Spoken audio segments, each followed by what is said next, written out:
নমস্কার। গল্প যখন ভাবাই চ্যানেলে সকল শ্রোতা বন্ধুকে স্বাগত।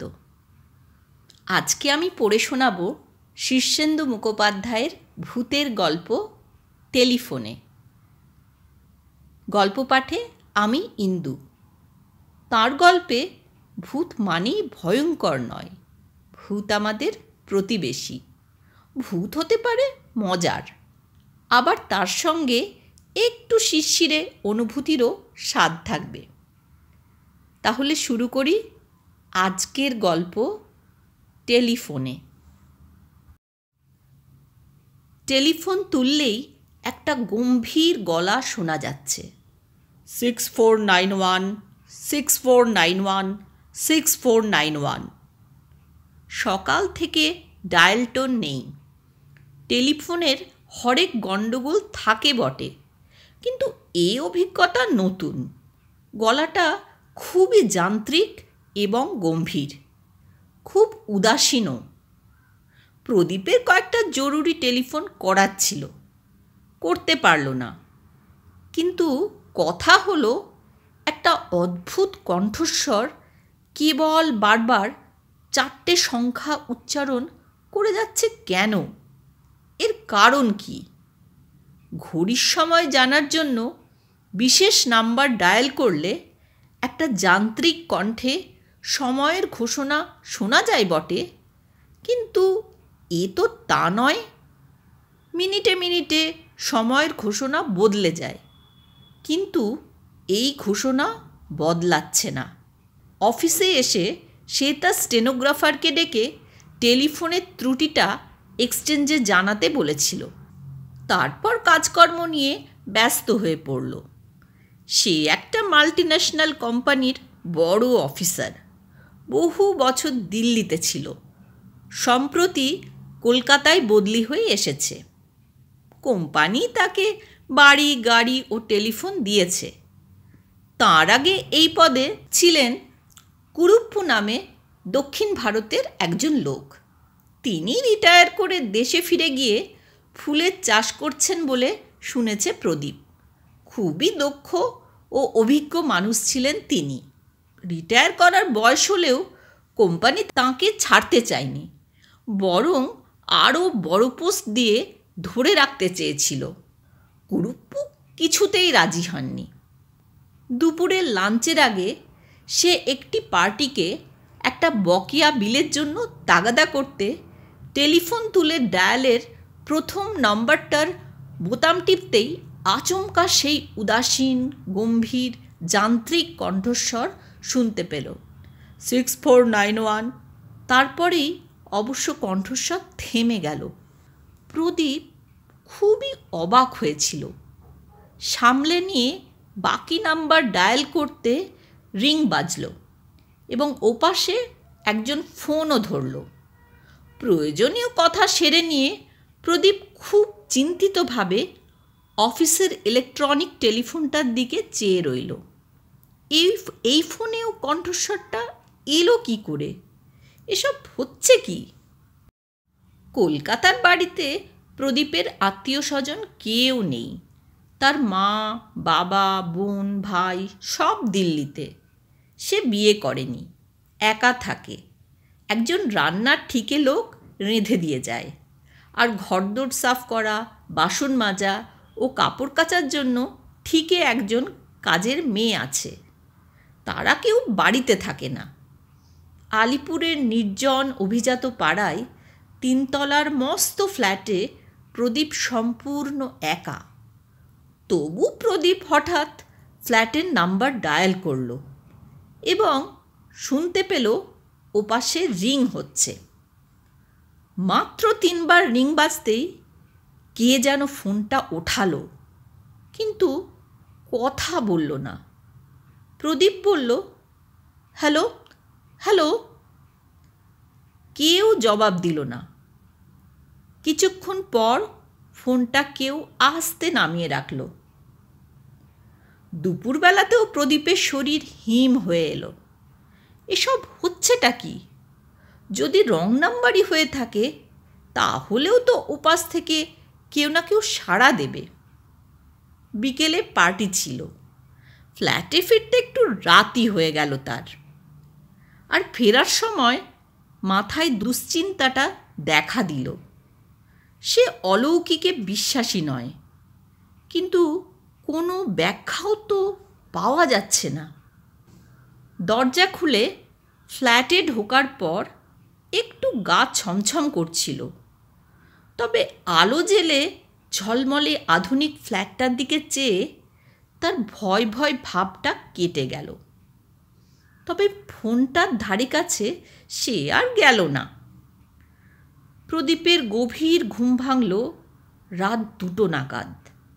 হলঘরে ফোন বাজছে।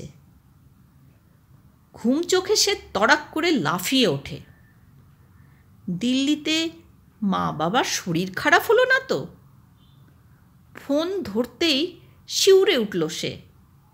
সেই যান্ত্রিক উদাসীন গম্ভীর গলা বলতে লাগলো, 6491 6491 6491। ফোনটা রেখে দিল সে। বাকি রাতটা আর ঘুম হলো না। বিছানায় এপাশ ওপাশ করে কাটিয়ে দিল। কলকাতার টেলিফোন ব্যবস্থা যে খুব খারাপ তা প্রদীপ জানত।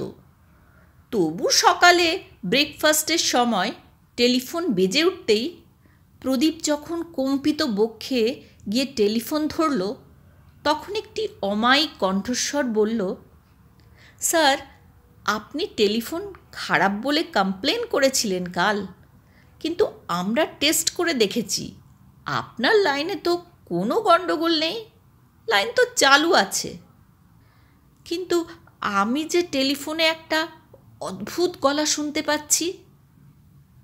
হয়তো ক্রস কানেকশন হয়ে গিয়েছিল। আমাদের যন্ত্রপাতি সব বহু পুরনো, তাই মাঝে মাঝে ওরকম হয়। আপনি ডায়াল করে দেখুন, এখন লাইন ঠিক আছে। বাস্তবিকই লোকটা কানেকশান কেটে দেওয়ার পর ডায়াল টোন চলে এলো এবং অফিসের নাম্বার ডায়াল করতেই লাইনও পেয়ে গেল প্রদীপ। ফোন স্বাভাবিক হলো বটে, কিন্তু প্রদীপের মাথা থেকে 6491 গেল না। কাজকর্মের ব্যস্ততার ফাঁকে ফাঁকে নাম্বারটা মনে পড়তে লাগলো। এক আধবার প্যাডে নাম্বারটা লিখেও ফেলল। বিকেলের দিকে কয়েকটা চিঠি সই করতে গিয়ে হঠাৎ চিঠির উপরে টাইপ করা তারিখটা দেখে সে একটু সচকিত হলো। 2491, অর্থাৎ 91 সালের 2রা এপ্রিল। 6491 মানে কি এপ্রিলের 6 তারিখ? কথাটা টিকটিক করতে লাগলো মাথার মধ্যে। অফিস থেকে বেরিয়ে সে গেল একটা ক্লাবে টেনিস খেলতে। তারপর একটা হোটেলে রাতে খাবার খেয়ে ফ্ল্যাটে ফিরে এলো। টেনিস খেলার ফলে ক্লান্ত শরীরে খুব ঘুম পাচ্ছিল। শোয়ার আগে সে সভয়ে টেলিফোনটার দিকে চেয়ে রইল। দিল্লিতে ফোন করে মা বাবার একটা খবর নেওয়া দরকার। ফোন করাটা উচিত হবে কি? যদি আবার না। ফোন তুলে ডায়াল টোনই পাওয়া গেল। দিল্লির লাইনও পাওয়া গেল একবারেই। মা বাবা ভাই ও বোনের সঙ্গে বেশ কিছুক্ষণ কথা বলে মনটা হালকা লাগলো। আজ শুয়েই ঘুমিয়ে পড়ল। 3-4 দিনই আর কোনো অস্বাভাবিক ঘটনা ঘটল না। টেলিফোন স্বাভাবিক। দুশ্চিন্তা বা উদ্বেগটাও আস্তে আস্তে সরে যেতে লাগলো মন থেকে।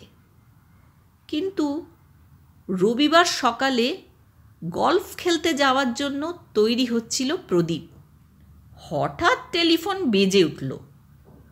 প্রদীপ অন্যমনস্কভাবে টেলিফোন তুলতেই সেই অবিস্মরণীয় যান্ত্রিক কণ্ঠস্বর শোনা গেল, this is the day, this is the day, this is the day, this is the day. সকালের আলোর মধ্যেও ভয়ে হঠাৎ হিম হয়ে গেল প্রদীপ। চিৎকার করে বলল, what is the meaning of it? অবিচলিত কণ্ঠস্বর একইভাবে বলে যেতে লাগলো, this is the day, this is the day. Pradeep চিৎকার করে ধমকালো, দু একটা নির্দোষ গালাগালও দিল, কাকতি মিনতিও করল, কিন্তু কণ্ঠস্বরের অধিকারী ওই একটা বাক্যই উচ্চারণ করে গেল, এপ্রিলের কলকাতা এমনিতেই গরম। ফোনে চেঁচামেচির পর আরও ঘেমে উঠল সে। ফোনটা রেখে কিছুক্ষণ ঝিম মেরে বসে রইল। এর মানে কি? হঠাৎ খেয়াল হলো, আজ এপ্রিলের 6 তারিখ, 6491। আজকের দিনটা সম্পর্কে কেউ তাকে কিছু বলতে চাইছে কি? কি বিশেষত্ব এই দিনটার? আজ তো চমৎকার একটা দিন। আজ সারা দিন তার দারুণ প্রোগ্রাম। তাদের অফিসের সবচেয়ে বড় ক্লায়েন্ট মান্টু সিং সরখেদিয়ার আমন্ত্রণে তারা আজ যাচ্ছে কলকাতার বাইরে দিল্লি হাইওয়ের কাছে সরখেদিয়ার বিশাল বাগান বাড়িতে। সকালে সেখানে গল্ফ আর টেনিসের আয়োজন, দুপুরে বিশাল লাঞ্চ, সন্ধেবেলায় হাইটি, তারপরও গান বাজনা হবে। একেবারে ডিনার সেরে ফেরার কথা। এমন চমৎকার মজায় ভরা দিনটা নিয়ে চিন্তা করার কি আছে? ফুরফুরে হাওয়ায় হাওড়া ব্রিজ পেরিয়ে দিল্লি রোড হয়ে সরখেদিয়ার বাগানবাড়িতে পৌঁছনোর সময় দুশ্চিন্তাটা কখন উবে গেল। অনেক অতিথি জড়ো হয়েছে, হাসি হইহট্টগোল চলছে। গল্ফ কিট নিয়ে বেরিয়ে পড়ল প্রদীপ, এক কাপ কফি খেয়ে নিয়েই। সরখেদিয়ার খামারের পাশেই গল্ফের বিশাল মাঠ, মাঝে মধ্যে ঝোপ জঙ্গল জলা। অনেক গল্ফ খেলোয়াড় জড়ো হয়েছেন। খেলতে খেলতে সব দুশ্চিন্তা সরে গেল মাথা থেকে। বলটা একটা ঝোপ জঙ্গলের মধ্যে গিয়ে পড়েছিল। প্রদীপ বল খুঁজতে সেখানে ঢুকল। জায়গাটা যেন অন্ধকার এবং দুর্গম, কিন্তু জঙ্গলটা এমন জায়গায় যে গর্ত পর্যন্ত যেতে হলে এই জঙ্গলটি পেরোতেই হবে। সেই জঙ্গলে নিচু হয়ে বলটা খুঁজবার সময় আচমকাই একটা দুরাগত কণ্ঠ যান্ত্রিকভাবে হঠাৎ বলে উঠল, দিস ইজ দ্য ডে। একটা ক্লিক করে শব্দ হলো কোথাও। সন্দেহজনক কিছু নয়, কিন্তু হঠাৎ প্রদীপের ষষ্ঠ ইন্দ্রিয়ই যেন কিছু জানান দিল। সে বিদ্যুৎ গতিতে মাটিতে উপুড় হয়ে শুয়ে পড়ল। তার সঙ্গে সঙ্গেই বজ্রপাতের মতো একটা বন্দুকের শব্দ হলো। গাছের গোটা কয়েক ডাল প্রচণ্ড শক্তিশালী বুলেটের ঘায়ে ভেঙে পড়ল। তারপরই একজোড়া পায়ের দ্রুত পালানোর শব্দ। প্রদীপ যখন উঠে বসল, তখন খানিকটা হতভম্ব হয়ে চারদিক দেখল সে। কেউ তাকে মারার চেষ্টা করেছিল, কিন্তু খুবই সামান্যর জন্য সে বেঁচে গেছে। উঠে গায়ের ধুলো টুলো ঝেড়ে চারদিকটা দেখল সে। কে তাকে মারতে চায়? কেনই বা? বন্দুকের শব্দ শুনে কেউ ছুটে আসেনি, তার কারণ আশেপাশে অনেকেই শিকারে বেরিয়েছে। বন্দুকের শব্দ হচ্ছেও আশেপাশে। সারা দিনটা খুব অন্যমনস্কতার মধ্যে কেটে গেল প্রদীপের। ঘটনাটার কথা সে কারো কাছে প্রকাশ করল না। রাতে বাড়ি ফিরে সে টেলিফোনটার দিকে চেয়ে রইল কিছুক্ষণ। টেলিফোনে এই দিনটার পূর্বাভাস দেয়া হচ্ছিল তাকে, কিন্তু কেন?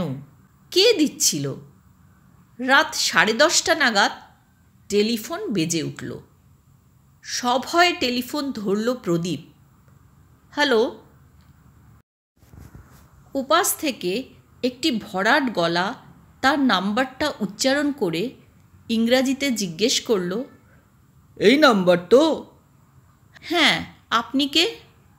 আমি কুরুপ্পু। আপনি কে? প্রদীপ রায়। ও হ্যাঁ, আমি আপনার নাম জানি, দিল্লিতে ছিলেন। শুনুন, জরুরি একটা কথা আছে। সরখেরিয়ার 1,24,00,000 টাকার একটা বিল আছে। আপনি কি সেটা পাস করিয়ে দিয়েছেন? না, বিলটা একটু ইররেগুলার। ক্ল্যারিফাই করার জন্য ডিপার্টমেন্টকে বলেছি। খুব ভালো, ওই বিলটা একদম জালি। কিন্তু বিলটা আটকালে আপনার বিপদ হতে পারে। সরখেরিয়া বিপজ্জনক লোক।